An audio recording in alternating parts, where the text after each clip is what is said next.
Alors bonjour à toutes et à tous. Nous sommes ravis de vous accueillir dans cet auditorium pour la première conférence de ce séminaire de lancement des TNE des Bouches-du-Rhône, conférence qui portera sur la thématique de la forme scolaire. Vous voyez derrière moi un QR code, je ne sais pas s'il peut s'afficher, qui vous permettra à la fois dans la salle, mais également à distance, puisque cette conférence est retransmise en direct sur notre plateforme, de poser vos questions. Donc, nous nous réserverons un temps à la fin de cette conférence pour relayer vos questions. Donc, n'hésitez pas à intervenir dans le chat. Je vais maintenant vous présenter nos conférenciers. Donc, nous avons le plaisir d'accueillir Christophe Caron, Marie Barra et Madame Pakiana Rossi.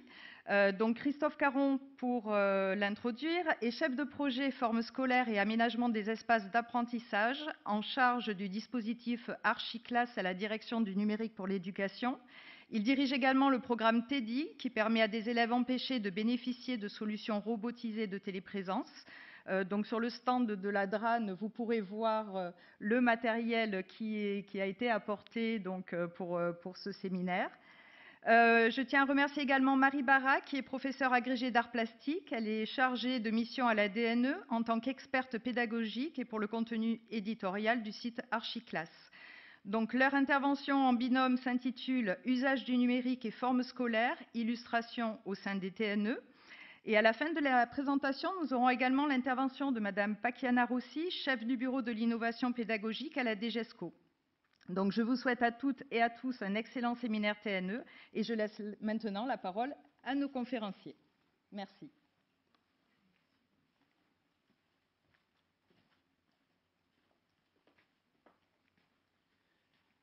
Alors bonjour à tous. Avec Marie, nous allons vous parler de forme scolaire. Et on s'est dit en arrivant, en découvrant ce bel auditorium, que malheureusement on était encore en situation un peu magistrale. Donc on s'est dit peut-être qu'on allait un peu hacker la forme et aller tous en conférence dehors. Mais bon, après ce qui s'est passé, je crois qu'on va gagner du temps et on va parler tous ensemble de la forme scolaire.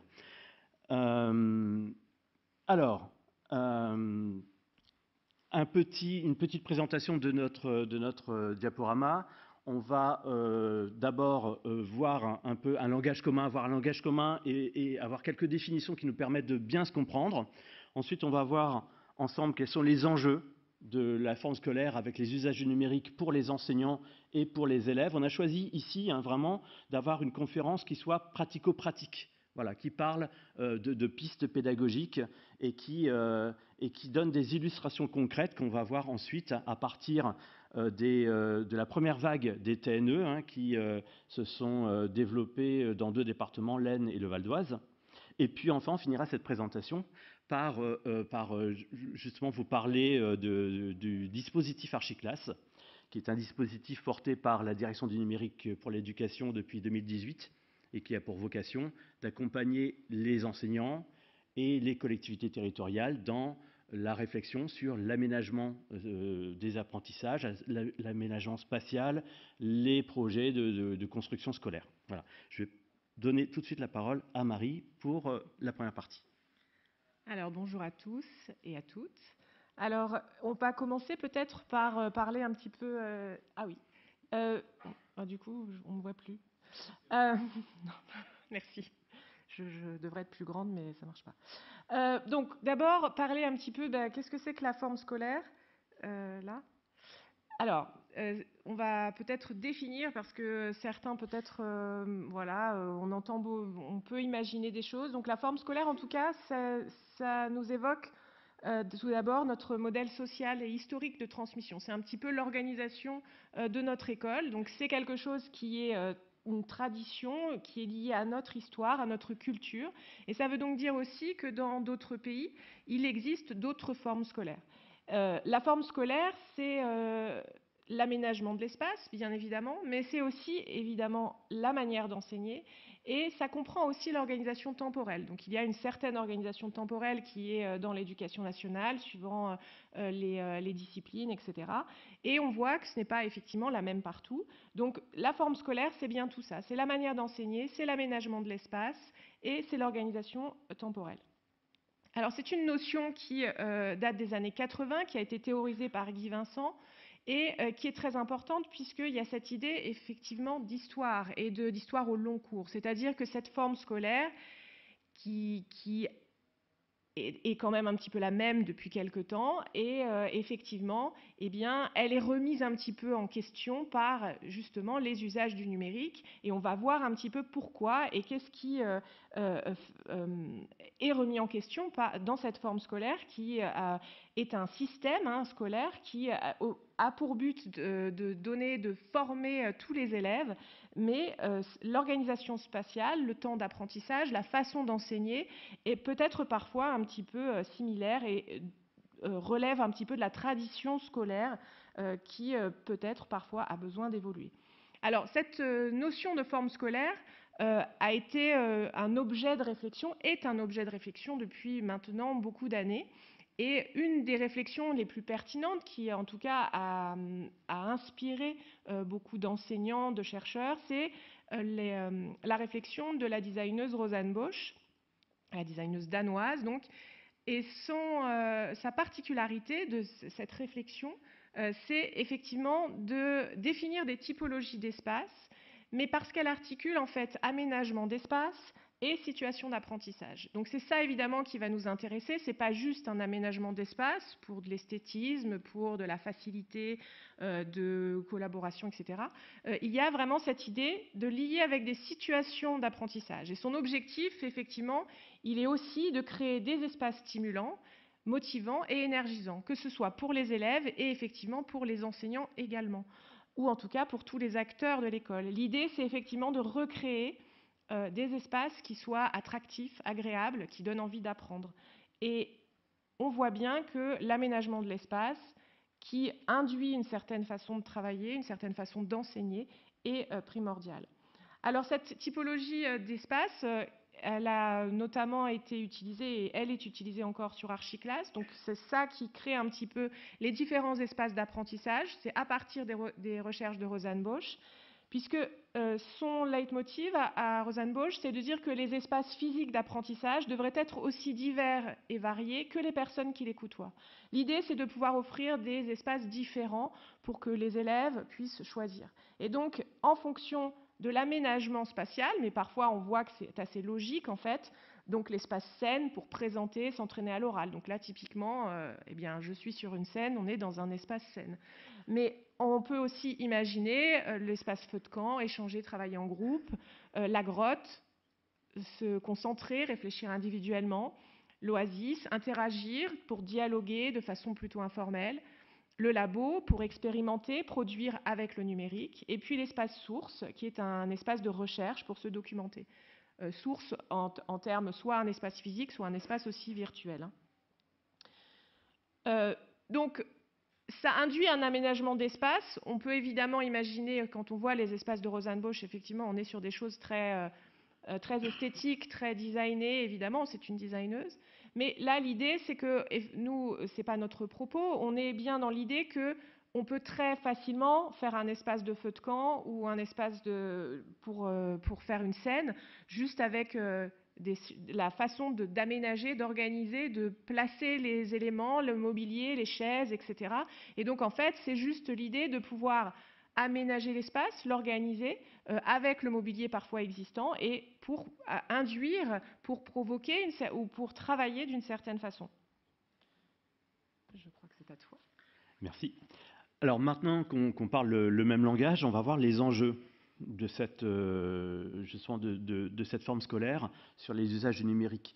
On sait très bien que l'intégration du numérique dans la pratique professionnelle des enseignants et dans les apprentissages des élèves impacte la conception et l'aménagement des espaces d'apprentissage, car elle change la manière d'enseigner pour les enseignants et la manière d'apprendre pour les élèves. Voilà. Ce qu'il faut bien comprendre ici, c'est que la pédagogie est toujours première, et c'est l'évolution de la pédagogie avec l'intégration du numérique qui va amener un besoin de modifier, de faire évoluer les espaces d'apprentissage. Alors, pour les élèves, ça passe par 3 grands enjeux. Le premier, c'est d'être inspiré. Alors, qu'est-ce que c'est qu'un lieu inspirant pour un élève? C'est un lieu qui l'accueille bien, qui l'accueille en tant qu'élève, mais aussi en tant qu'enfant. C'est-à-dire pendant les moments d'apprentissage, mais également pendant les moments de vie scolaire. Il faut donc que cet espace soit construit autour de valeurs qui ont été réfléchies et qui amènent justement ce recueil des besoins de l'élève et de l'enfant. Deuxième point, c'est un lieu où l'élève est forcément acteur, donc un lieu de pédagogie active. On sait très bien qu'il y a un certain nombre de compétences à travailler. Margarida vous en parlera plus tard dans la journée. On est vraiment sur les compétences du XXIe siècle, apprendre à faire avec les 4 C, la pensée critique, la créativité, la collaboration, la communication. Aussi apprendre à être et apprendre à vivre ensemble. Donc ce lieu doit permettre justement cette pédagogie, cette ouverture pédagogique qui permet d'entrer dans ces compétences du XXIe siècle. Et puis enfin, c'est un lieu où l'élève est considéré. Alors qu'est-ce que ça veut dire? Ça veut dire que ce lieu, il est la synthèse quelque part des besoins de chacun et aussi des besoins des élèves. Alors ces besoins, ça passe par des choses qui peuvent paraître accessoires, mais qui ne le sont pas du tout quand on est dans un lieu d'apprentissage. C'est la dimension de bien-être, la dimension de socialisation et la dimension même de bonheur. C'est-à-dire comment est-ce qu'on fait pour que ce lieu d'apprentissage ne soit pas simplement un lieu où on vient travailler, mais un lieu où on se sent bien pour travailler. C'est aussi une dimension supplémentaire.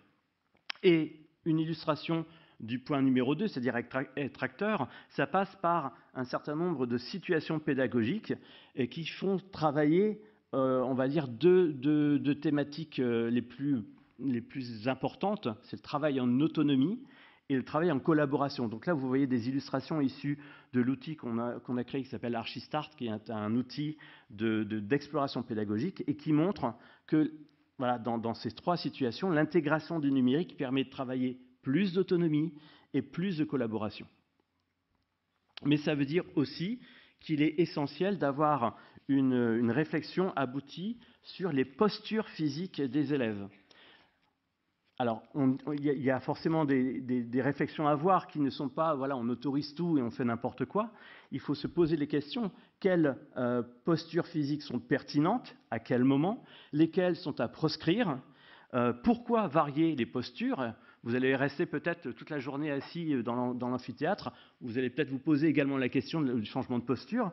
Qu'est-ce que ça apporte aussi comme plus-value dans les apprentissages et aussi dans le côté bien-être des élèves. Voilà. Donc, vous retrouverez sur Archiclass un certain nombre de documents que vous voyez à gauche et qui montrent, par exemple, comment des chercheurs ont analysé certaines postures et celles qui sont à valoriser et celles qui sont un peu à proscrire. Il y a très peu encore de recherches qui viennent amender un petit peu cette réflexion. Il y en a une qui est vraiment intéressante de 2015, qui commence à être un petit peu ancienne, celle de Salford, qui montre qu'un environnement physique stimulant bien conçu peut augmenter jusqu'à 16% les progrès académiques d'un élève en une seule année. Donc on voit que 16% sur une année, ça a vraiment un impact considérable. Et puis ensuite, dans les autres enjeux, il y a des thématiques qui viennent s'agréger justement à la réflexion. Encore une fois, elles peuvent paraître un petit peu anodines ou accessoires, elles ne le sont pas du tout, surtout quand on travaille avec le numérique. Il y a par exemple le confort sonore. Quand on est à plusieurs sur une tablette ou qu'on a plusieurs groupes qui travaillent sur un outil numérique, comment fait-on pour gérer le bruit? L'acoustique également, quand on diffuse quelque chose, il faut que le confort acoustique soit bien réfléchi. Le confort lumineux et le contrôle de la luminosité également sont des enjeux à bien maîtriser pour que justement cette intégration du numérique soit complètement transparente. Si on a un TNI et qu'on n'a pas de volet, on n'a pas de store, on ne peut pas contrôler la lumière, voilà, ça gâche tout. Voilà. Et puis il y a d'autres thématiques qui viennent s'agréger. Marie pourra en parler beaucoup mieux que moi. C'est par exemple la couleur dans l'environnement spatial et justement l'impact de certaines couleurs sur les apprentissages. Bien sûr la qualité de l'air et aussi le rapport à la matière.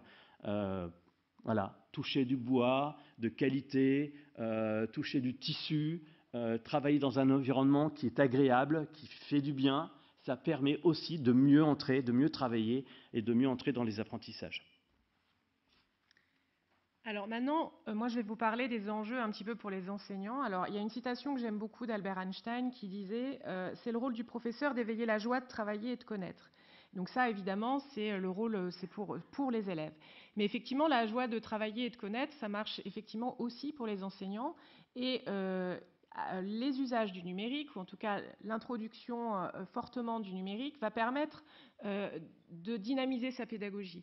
Donc ça veut dire qu'on va pouvoir développer sa créativité. Alors travailler évidemment sur la créativité des élèves, mais là l'idée c'est de développer sa créativité pédagogique. Les usages du numérique, travailler en atelier, faire des groupes, un travail plus individualisé va se faire en sorte qu'on soit régulièrement en questionnement, à s'adapter, à essayer de trouver les solutions les plus importantes, les plus appropriées, les plus pertinentes, de façon à pouvoir créer des situations d'apprentissage dynamiques, stimulantes, etc.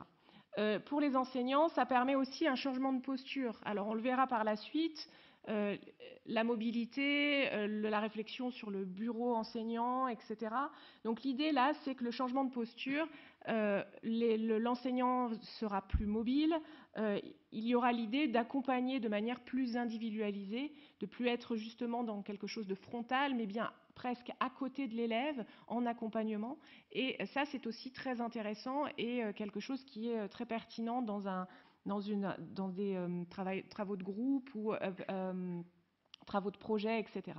Et puis, ça permet aussi pour les enseignants d'adapter leur enseignement. L'idée, c'est effectivement de travailler en fonction des besoins et des besoins qui peuvent être variés. Donc, il y a toujours cette idée d'individualiser sa pratique, de pouvoir réfléchir à comment accompagner au mieux les élèves en fonction évidemment de leurs propres besoins.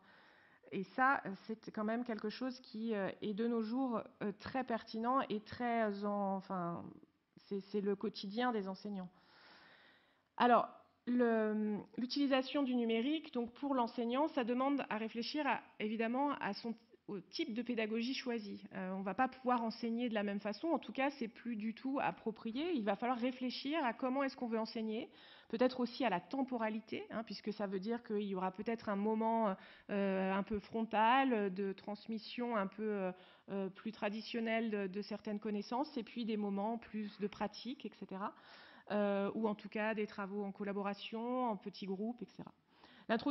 L'introduction du numérique va influencer donc sur les pratiques pédagogiques. Alors ça va donner du sens, voilà, aux apprentissages et ça va permettre de travailler aussi différents types de pédagogie comme la pédagogie inversée, etc. On l'a évoqué tout à l'heure, le numérique va être un facilitateur pour répondre à ces fameuses compétences du XXIe siècle qui sont des compétences très importantes pour préparer nos élèves et nos jeunes esprits à la société de demain.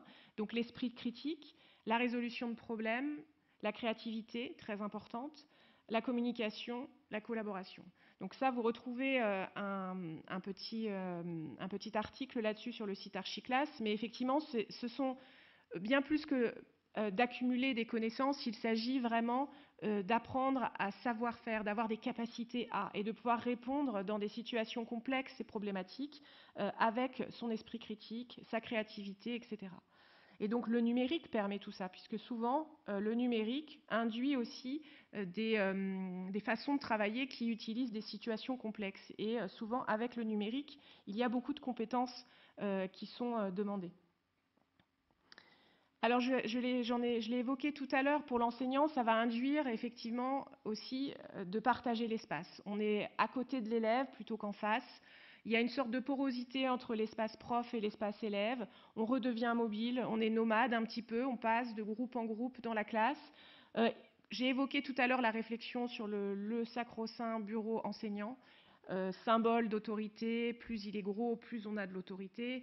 Donc effectivement, plus de bureaux enseignants, c'est quand même une réflexion qui est toujours un peu problématique. On a du mal parce que ça fait aussi partie de notre forme scolaire, notre tradition scolaire. On a tous été à l'école avant d'y être rémunérés. Eh bien là, l'idée c'est que ce bureau, on l'a toujours vu et quand on a toujours l'habitude de voir quelque chose, eh bien ça nous paraît naturel. Et donc, on peut imaginer d'autres façons d'avoir un espace et de partager, de cohabiter avec des élèves sur un espace, un plan de travail particulier. L'idée, c'est d'avoir des espaces qui soient mutualisés, qui soient polyfonctionnels, d'avoir des espaces qui soient flexibles, modulaires et qui puissent être utilisés de façon différente. Pardon. On va passer sur des exemples, des illustrations concrètes au sein des TNE. Vous savez qu'en 2020, ça a été le lancement de la première vague des TNE sur 2 départements, le département de l'Aisne dans l'Académie d'Amiens et le département du Val d'Oise dans l'Académie de Versailles. À ce propos, j'annonce aujourd'hui qu'on est en train, la DNE s'est associée à Réseau Canopé pour la publication d'une collection de fiches qui va s'appeler TNE Archiclass et qui viendra illustrer un petit peu justement les pratiques des enseignants, la réflexion sur les espaces à partir de l'intégration du numérique et à chaque fois de façon territorialisée. C'est-à-dire que le premier numéro, par exemple, sera vraiment consacré à ce qui se passe dans l'Aisne, le deuxième sur le Val d'Oise et le troisième, on aura la chance de travailler avec les Bouches-du-Rhône. Voilà. Et donc cette collection de fiches va sortir d'ici 2 mois. Donc ce sera à la fois une fiche que vous retrouvez sur Archiclass avec des vidéos, des témoignages d'enseignants et des inspecteurs également qui participent à la réflexion. Sur l'Aisne, justement, le projet était vraiment de contribuer à la transformation des pratiques pédagogiques dans les écoles élémentaires en intégrant beaucoup plus fortement le numérique éducatif dans toutes les activités des élèves. Voilà. Donc, les écoles de l'Aisne ont été dotées d'écrans, de tablettes, de visualiseurs, de caméras, de robots. Et donc, au bout de ces 2 ans, puisque ça fait 2 ans maintenant, on observe déjà des modifications au niveau des organisations spatiales.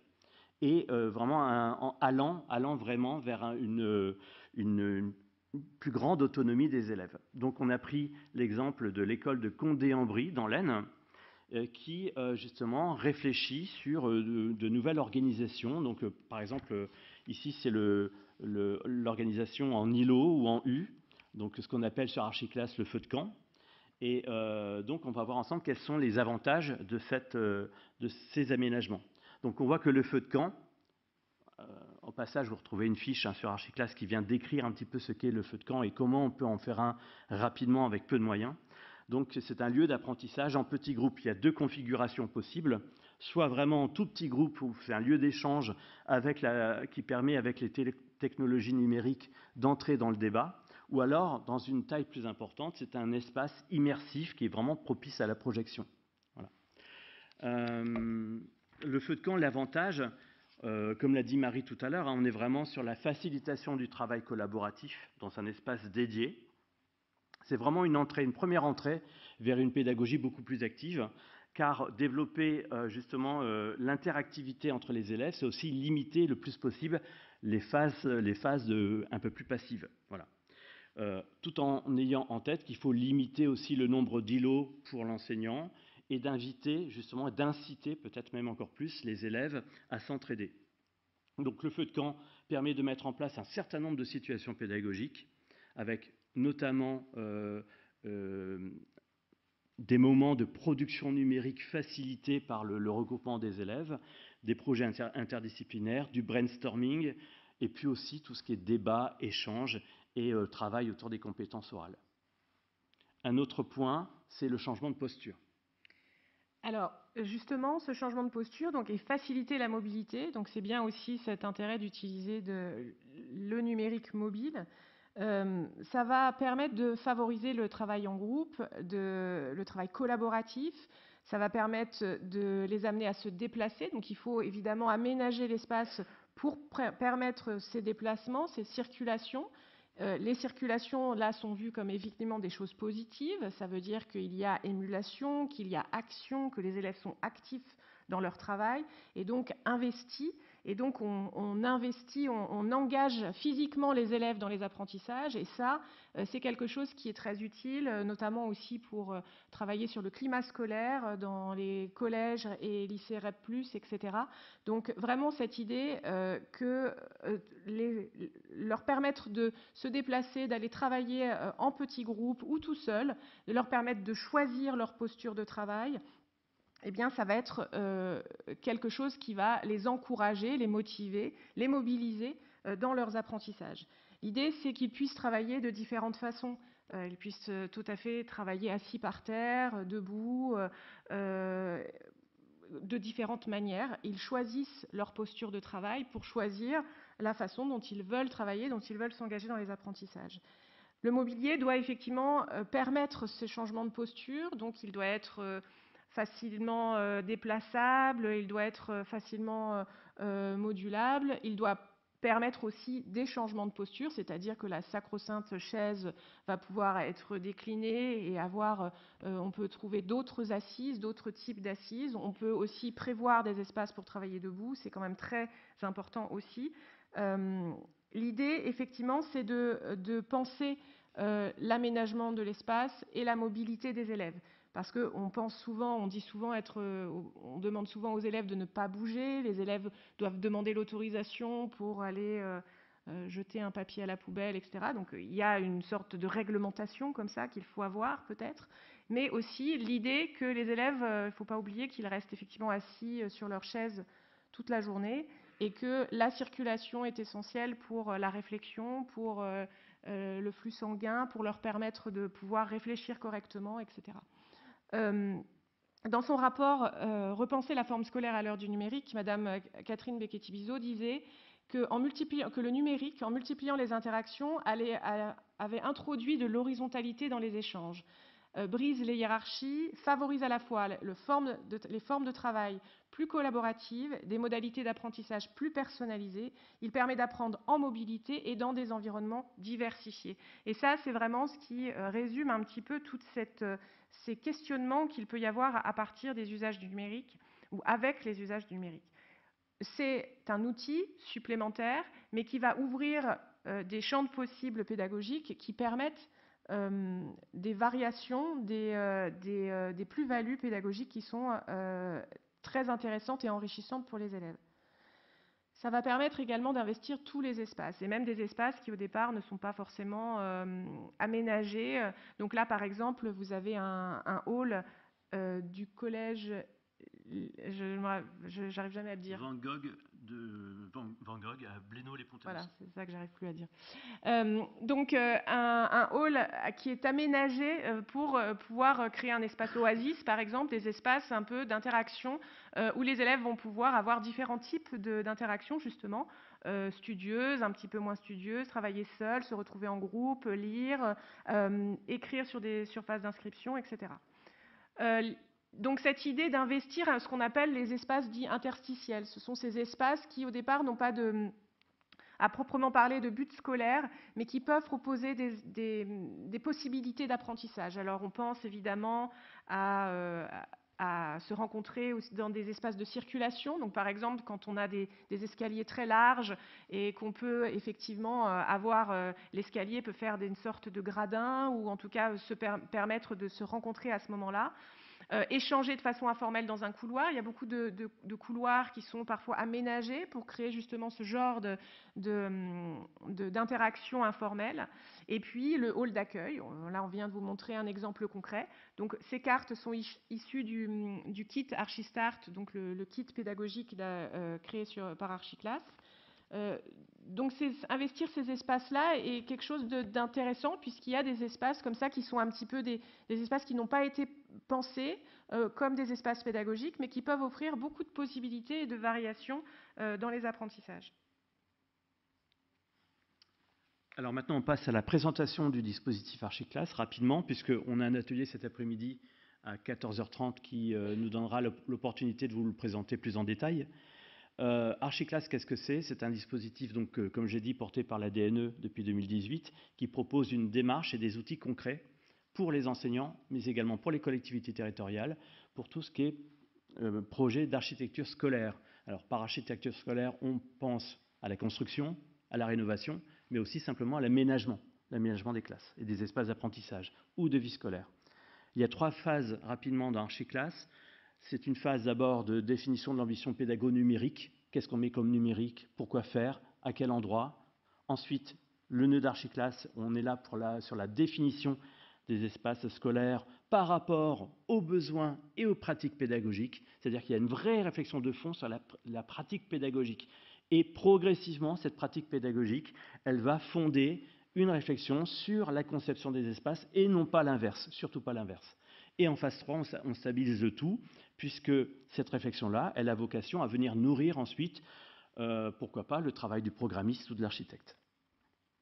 Sur le site, donc, comme je l'ai dit, vous avez ces 3 entrées, construction, rénovation, aménagement, et vous avez ensuite la déclinaison de toutes les étapes nécessaires pour aboutir à cette réflexion, qui est une réflexion en co-construction.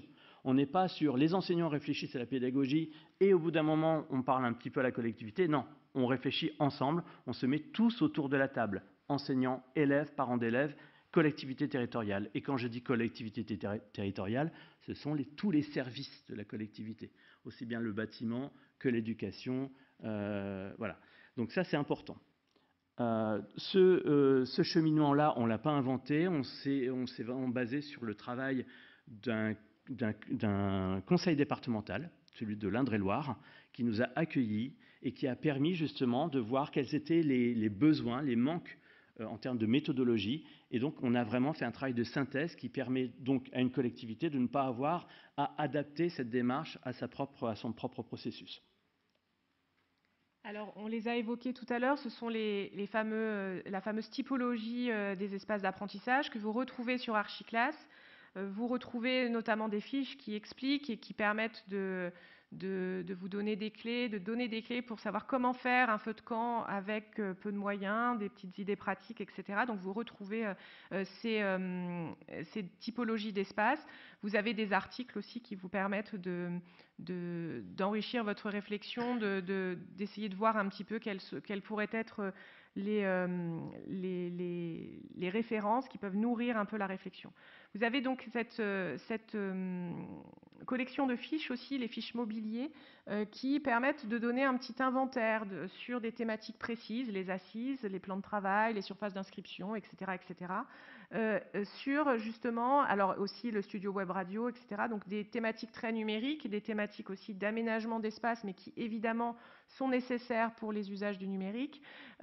L'idée, c'est que de faire l'inventaire de tout ce qu'il y a de possibilités, des choses, du mobilier qui serait intéressant ou qui pourrait être intéressant suivant les besoins ou la pédagogie recherchée, etc. Donc des fiches qui sont téléchargeables sur le site et qui permettent d'accompagner les aménagements d'espace et les pratiques pédagogiques. Une autre collection, les fiches comment faire, qui là donnent un petit peu des clés, qui répondent à une problématique, quelle situation d'apprentissage est travaillée, comment faire pour les réaliser, avec quelques sources d'inspiration. Dans cette rubrique, il y a aussi des articles de fond qui permettent aussi de donner et de nourrir la réflexion quand on est en phase de recherche et qu'on est en train de mettre en place un espace ou on veut travailler sur des éléments particuliers pour que ce soit la couleur dans l'espace, l'identité visuelle, le travail sur le labo et comment est-ce que le numérique est pertinent, comment est-ce qu'il est utilisé dans tous ces domaines-là. La boîte à outils d'Archiclass, c'est aussi des documents qui permettent de suivre votre projet, de l'accompagner avec des documents qui permettent de travailler sur la réflexion du projet, qui permettent d'évaluer certains éléments, de faire un état des lieux aussi. Qu'est-ce que l'on veut comme pédagogie, qu'est-ce que l'on a comme espace, quelle est sa dimension, etc. Donc vous avez différents types de documents qui sont téléchargeables, des documents aussi qui permettent un petit peu de nourrir la réflexion, de travailler sur le contenu. Et tous ces éléments-là vous permettent de faire vivre votre projet, d'essayer de le construire au mieux en fonction des besoins, de vos besoins et de celui de vos élèves. Alors, 2 autres outils qui sont vraiment le cœur d'Archiclass et qui sont disponibles dans les ateliers Canopé, mais également dans les services académiques. Le premier, c'est Archilab. C'est une boîte physique qui permet justement de rendre concret le fait d'avoir autour de la table un échange construit entre les acteurs de l'école et la collectivité. Donc on remonte un peu les manches et on travaille ensemble. On part des pratiques pédagogiques et progressivement on conçoit des espaces qui répondent à ces besoins pédagogiques. Et ces espaces, ils sont directement questionnés, challengés par la collectivité. Donc ça permet aux enseignants, aux acteurs de l'école de faire connaître leurs projets et à la collectivité de bien comprendre les besoins, les pratiques pédagogiques. Voilà. Donc on a là un outil qui permet justement, qui ouvre le dialogue et qui permet d'ancrer les collaborations. Donc voilà. Donc là, vous avez un exemple, par exemple, de conception d'espace qui répond à des pratiques pédagogiques. Et vous avez un deuxième outil qui s'appelle Archistart, qui permet justement d'entrer dans cette réflexion. Parler de grottes, de feux de camp, ça peut être compliqué quand on n'a pas du tout commencé la réflexion. Cet outil-là, il permet d'entrer simplement dans une formation, un début de formation. On va aller explorer les possibles, on va explorer les pédagogies, avec des cartes situations, dont vous avez vu certaines dans la présentation, et avec un QR code qui permet, grâce à son téléphone portable, de s'immerger dans les espaces et de voir, de tourner autour, de voir un petit peu comment ils sont aménagés, ce que ça représente en termes de dimension et ce qu'on y fait. Voilà. Donc on est vraiment sur un outil. Il y a d'autres, c'est un kit, hein, donc il y a d'autres jeux qui permettent de se former, mais on est vraiment là sur un outil qui permet d'entrer dans une première réflexion pédagogique sur la forme scolaire. Et puis, on a également les visites virtuelles. Alors, ce sont pour l'instant, pour le moment, 10 espaces scolaires qui ont été numérisés et qui permettent véritablement une visite virtuelle augmentée. C'est-à-dire qu'on va se balader dans les espaces, on va pouvoir tourner autour des tables, on va pouvoir avoir des informations complémentaires grâce à des balises qui viennent apporter des éléments de théorie, mais également des éléments d'information. Donc on a à la fois des classes élémentaires, on a des espaces d'apprentissage de collège, de lycée, on a des cours d'école. Voilà. Il y a même un atelier canopé qui a été numérisé. Donc on est vraiment sur des espaces, des visites qui permettent de comprendre physiquement, quelque part, pourquoi et comment ils ont été aménagés. On a vraiment voulu mettre en place ces visites virtuelles parce qu'on a besoin de voir comment d'autres ont réfléchi sur ces questions. Et le fait voilà, ce qu'on appelle le Learning Expedition, ça coûte très cher d'aller voir se déplacer, on n'a pas forcément le temps. Et là, ces visites virtuelles permettent justement, en quelques minutes, d'explorer des lieux qui sont conçus.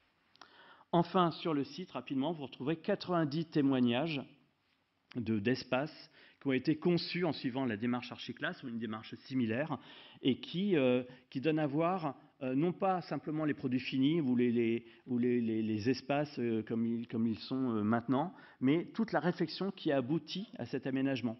Pourquoi on a voulu changer les choses, à qui on s'est adressé, avec qui on a travaillé, quelles problématiques se sont posées, quelles solutions ont été trouvées, quel financement a été apporté. Voilà, ce sont tous ces éléments-là qui nous semblent intéressants pour vous aider justement à entrer dans ces projets d'aménagement, de construction, de rénovation et d'avoir des éléments qui permettent d'enrichir votre propre projet. Alors ici, vous avez donc quelques liens avec des QR codes et les hyperliens. Donc le site Archiclass, la collection Comment faire, et puis les visites virtuelles. Mais il y a encore énormément de choses, les fiches Quid, les fiches mobilier. Les témoignages sont très intéressants parce que vous avez différents acteurs qui peuvent donner des inspirations et des idées. Alors pour conclure, j'aimerais moi aussi apporter ma petite citation à la journée. Et donc, je suis donc au départ professeur d'art plastique, donc j'ai eu la chance de pouvoir lire Pierre Francastel, historien de l'art, et qui évoquait les espaces perspectifs de la Renaissance. Mais je trouve que, au vu de cette journée, ça prend tout son sens. Donc, il disait, ce sont les hommes qui créent les espaces où ils se meuvent et où ils s'expriment. Les espaces naissent et meurent comme les sociétés. Ils vivent, ils ont une histoire. Donc, que l'on veuille ou non, nous sommes dans une société numérique et donc il nous incombe aussi à nous, acteurs dans cette société, acteurs de l'école, de réfléchir à ces espaces qui sont, que l'on le veuille ou non, des espaces numériques. Et donc, nous ne pouvons pas faire l'impasse sur le numérique, il est là. Donc, voilà. Et plutôt, effectivement, que de le cacher, de vouloir ne pas le voir, il faut évidemment le penser, et notamment dans l'aménagement des espaces. Et il est important, les élèves sont déjà dans le numérique, on ne peut pas le nier, et donc au lieu de vouloir toujours continuer cette même forme scolaire et continuer l'histoire et la tradition, eh bien essayer de réfléchir comment est-ce qu'on peut faire évoluer tout en conservant nos valeurs, etc. Réfléchir aux espaces, à cet espace numérique. Voilà, merci. On vous remercie. On va passer la parole à Cécile Pakiana-Rossi qui vient présenter l'appel à manifestation d'intérêt, innovation dans la forme scolaire.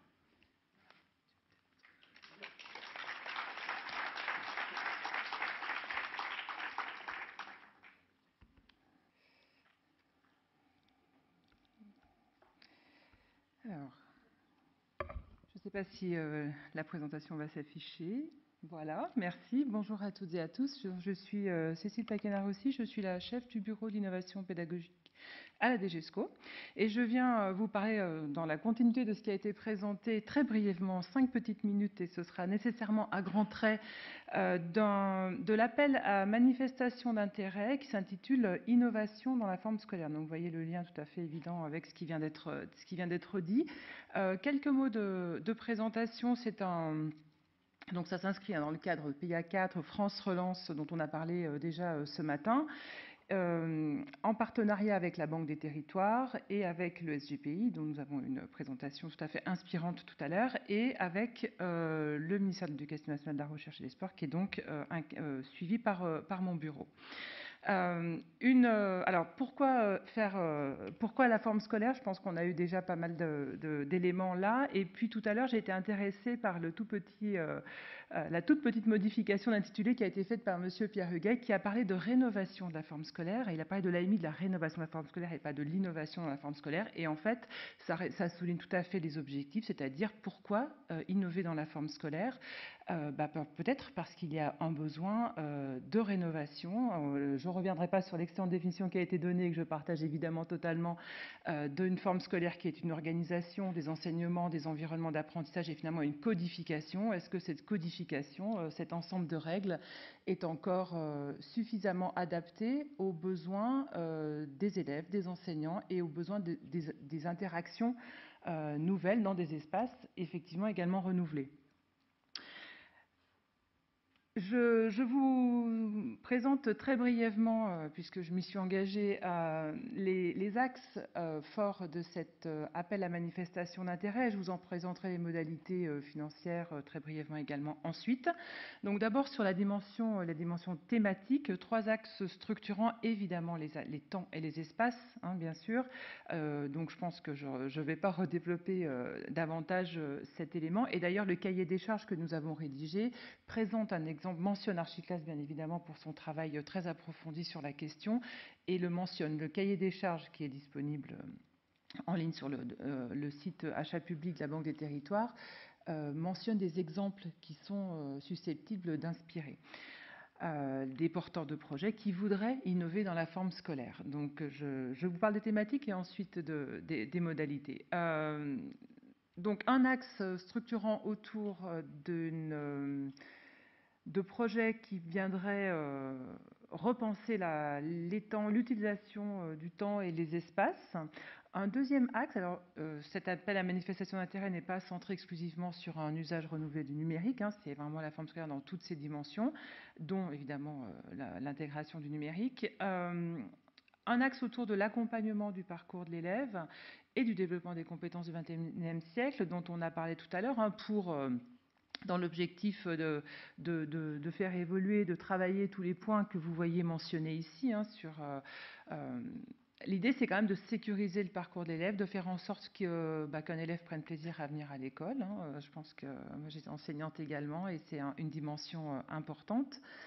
Que les enseignants aussi trouvent du plaisir. On en parlera dans le point 3. Voilà. Donc, une amélioration du climat scolaire, lutter contre le décrochage, parce que finalement, la finalité que j'ai même pas mentionnée, parce qu'en fait peut-être elle est évidente, mais elle mérite quand même d'être rappelée. L'objectif, c'est quand même de réduire les inégalités scolaires et de faire en sorte que chaque élève réussisse. Et le troisième axe, qui est de développer des nouvelles formes de collaboration entre les acteurs de la communauté éducative. Il y a un réel besoin, je pense, qui est exprimé par les enseignants, qui est exprimé par beaucoup d'acteurs de l'éducation finalement, de permettre de développer cette coopération. Et on voit que ces 3 axes, évidemment, sont fortement reliés entre eux. L'AMI, il a été publié en novembre. La première vague, la première levée de projets a eu lieu le 1er avril. 25 projets ont été présentés par différents territoires.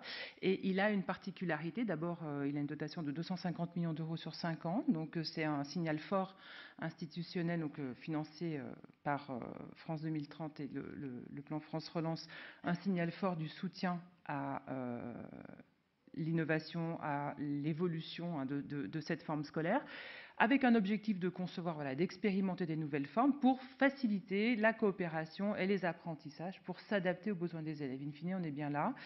Et la particularité, et c'est un peu, c'est très relié aussi à ce qui se passera dans ce TNE et comme dans les autres, c'est l'ancrage territorial des projets. L'idée, c'est pas de susciter des projets qui vont venir apporter une solution toute faite, qui descendraient d'un national et qui iraient proposer une solution clé en main. Mais vraiment, à partir d'un diagnostic territorial, de mettre en relation différents acteurs, pas seulement internes à l'éducation nationale, mais également les collectivités territoriales, les associations, pour proposer un projet. Alors vous voyez que le montant est assez ambitieux. C'est une subvention PIA de 2 millions, mais le projet porteur est également à la même hauteur. Donc c'est 2 millions porteurs de projet, 2 millions cofinancés, et sur une durée de 5 ans. Et l'idée, là, c'est aussi d'embarquer la recherche de sorte qu'on puisse produire de l'information, de la connaissance sur ce qui fonctionne, ce que l'on pourrait pérenniser, ce que l'on pourrait éventuellement porter davantage pour faire évoluer cette forme scolaire. Voilà. Avec un objectif également de fédérer une communauté. Parce que l'idée, c'est qu'est-ce qui se passe dans 5 ans, comment on aura pérennisé ces projets, dans quelle mesure ils vont réellement s'ancrer dans le territoire et répondre à une problématique spécifique qui aura été identifiée en première intention. Donc, la sélection, un jury a été constitué qui est tout à fait représentatif des différents porteurs qui peuvent être fédérés en consortium, c'est-à-dire ça va du directeur de l'école, le principal, des proviseurs, des associations, une rectrice, enfin voilà, c'est très des chercheurs bien évidemment, l'inspection générale, mais pas le ministère. Nous ne sommes pas associés à la relecture et à la sélection des projets puisque nous avons rédigé le cahier des charges. Avec l'instruction des dossiers est en cours, de la première levée, donc qui a eu lieu en avril, et avec une attention particulière, bien sûr, une fois l'éligibilité financière validée par la Banque des Territoires, qui, avant de transmettre les dossiers, en fait déjà une première lecture, d'évaluer évidemment la pertinence du projet, la qualité du processus proposer, la gouvernance locale et évidemment, est-ce que finalement ça vient bien travailler la forme scolaire, c'est-à-dire les environnements d'apprentissage. On n'est pas sur du bâti à proprement parler, par exemple. On peut être sur du réaménagement et on n'est pas non plus sur de la pratique pédagogique à proprement parler. On est sur tout ce qui va impacter, tout ce qui va permettre. Et j'ai terminé. Voilà, deuxième levée en septembre. Voilà.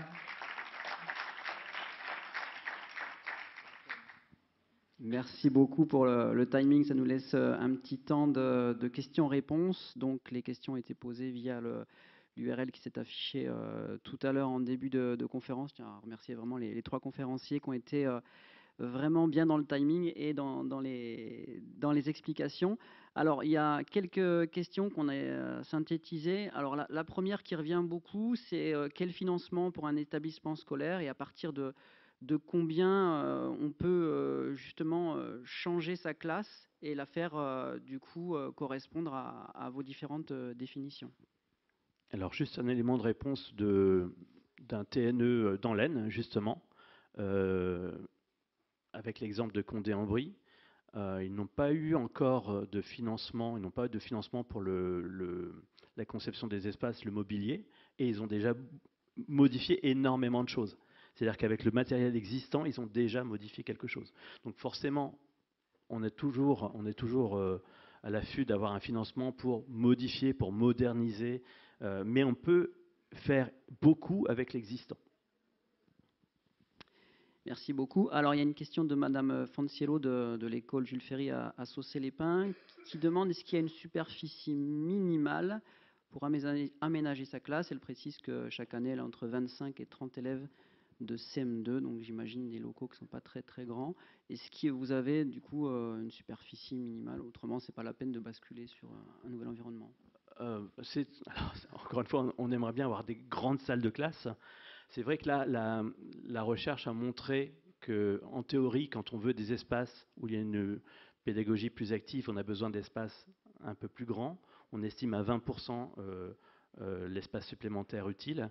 Par contre, on peut tout à fait aussi penser sa classe pour amener non pas tous les espaces qu'on a pu vous décrire, toutes les typologies d'espaces qu'on a pu vous décrire, mais quelques-uns, et surtout faire en sorte que ces espaces soient modulables. C'est-à-dire qu'on n'est pas, le but c'est pas d'ajouter des espaces dans une classe qui est toujours aussi petite, mais de faire en sorte que ces espaces soient modulaires, qu'on puisse les changer suivant les pratiques pédagogiques. Une question. Ah oui. Juste, je rajoute que ce soit pour le financement ou que ce soit pour la superficie, c'est souvent des choses qui reviennent comme des freins évidents pour pouvoir imaginer un aménagement d'espace. Pour ma part, je suis enseignante et j'ai pu imaginer un espace. Alors certes, j'avais une grande salle, mais dans mon collège, à l'époque, une même enseignante de SECPA avait une salle absolument minuscule.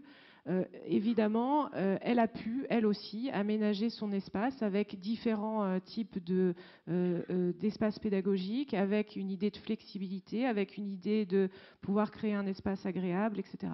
Donc, on rêve tous d'une salle idéale qui soit grande et qu'on puisse avoir des financements pour acheter beaucoup de mobilier. En fait, la réalité du terrain, on est bien d'accord, c'est qu'on a la salle qu'on nous donne et qu'on doit vivre avec cette salle et imaginer ce que l'on peut faire avec. Donc, on peut tout à fait réfléchir en fonction de l'espace que l'on a à un aménagement avec ou sans financement, puisque par exemple, moi j'ai pu financer une salle avec sur les fonds propres de l'établissement, en recyclant du matériel, juste en le disposant autrement et avec un financement finalement de quelque chose de 1 500 €, enfin quelque chose qui n'est pas inabordable.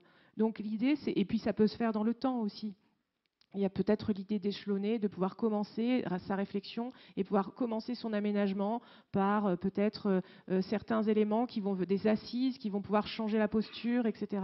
Donc la réflexion, elle peut se faire comme ça et puis voir aussi comment les élèves utilisent ce mobilier, utilisent ces espaces, quels sont leurs besoins, comment est-ce qu'on peut adapter, etc. Donc l'idée, c'est d'être surtout en mouvement dans la réflexion et de pouvoir juste faire avec ce que l'on a. Alors évidemment, ça peut être très bien d'avoir des financements et d'avoir je vous dis, une salle de 200 mètres carrés, mais on est bien tous d'accord que ce n'est pas toujours le cas, hein. Donc voire ce n'est pas le cas. Donc effectivement, il faut peut-être juste essayer de voir avec ce qu'on a et comment est-ce qu'on peut faire pour rendre les espaces flexibles, pour travailler sur des espaces différents. Pourquoi ? Il y a une question qui revient beaucoup aussi. Les enseignants sont assez adeptes de la méthode Montessori et nous expliquent via leurs questions qu'elle se rapproche beaucoup de l'utilisation des espaces, notamment interstitiels, que vous avez mentionnés. On parle des couloirs, etc. Et la question attenante, c'est de dire aussi comment un enseignant va pouvoir en fait interagir avec des élèves qui sont dans des espaces-là et plus un lieu unique. Donc la difficulté peut être aussi pour eux d'être à plusieurs lieux à la fois, entre guillemets. Tout à fait. Alors tout ça, ça s'organise. Effectivement, que ce soit pédagogie Montessori, Freinet, tout ça ne vient pas de rien. On parlait de forme scolaire tout à l'heure et on l'a défini comme une histoire au long cours. Et tout ce qu'on est en train d'évoquer, les pédagogies actives, et là tout ce qu'on est en train d'évoquer, de Rosanne Bosch et les typologies d'espace, c'est le fruit de toutes ces recherches-là. C'est l'idée de mettre l'élève en action, de pouvoir lui permettre de circuler, de réfléchir, de travailler, de lui donner envie d'apprendre. Donc tout ça, c'est évidemment le fruit de toutes ces réflexions-là. Après, concrètement, tout à l'heure, on a dit l'enseignant doit être mobile, c'est ça aussi que ça induit, doit être nomade. Concrètement, dans l'exemple que je vous ai donné, quand j'ai pu réaliser cette salle alors là, c'était une grande salle avec une salle attenante et dehors, je donnais sur le préau.